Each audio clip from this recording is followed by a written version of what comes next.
جو لوگ گناہوں میں زندگی گزارتے ہیں یا نمازوں کا اہتمام نہیں کر رہے یا دین نہیں سیکھ رہے، تو وہ اپنے آپ کو تسلی اس طرح دیتے ہیں کہ ابھی اصل میں میری ملازمت چل رہی ہے، ابھی میرا کاروبار میں بہت بیزی ہوں، ایک بار میرا کاروبار سیٹ ہو جائے اس کے بعد میں نمازیں پڑھنا شروع کر دوں گا، اس کے بعد میں دین سے جڑ جاؤں گا۔ یہ شیطان کا بہت بڑا دھوکہ ہوتا ہے۔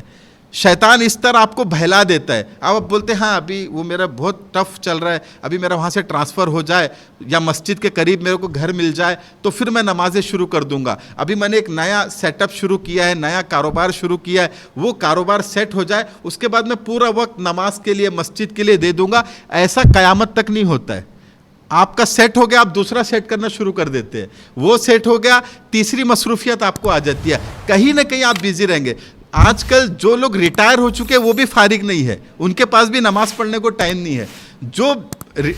جاب کے ٹائم نماز پڑھ رہا تھا وہی ریٹائرمنٹ کے بعد نماز پڑھ پاتا ہے۔ تو یہ سوچ رہا ہے شیطان کا بہت بڑا دھوکہ ہے کہ ریٹائرمنٹ کے بعد اب میں دین سیکھوں گا، قرآن سیکھ لوں گا، میں نماز پڑھنا شروع کر دوں گا، یا ایک کاروبار میں نے شروع کیا اس کے بعد میں شروع کر دوں گا، یا میرا ایک یہ کام ہو جائے۔ یہ شیطان کا بہت بڑا دھوکہ ہے، ہم کو اسی میں سے وقت نکالنا ہے، کیونکہ اللہ نے کہا کہ اگر دوبارہ بھی ان کو بھیج دیں گے تب بھی وہی حرکت، کیونکہ ان کا مزاج ہی وہی بن چکا ہے، ان کو اس کی اہمیت ہی نہیں ہے۔ دین کی صحیح معلومات اور قرآن کی تفسیر سے جڑے رہنے کے لیے اسلامک بز چینل کو سبسکرائب کیجیے۔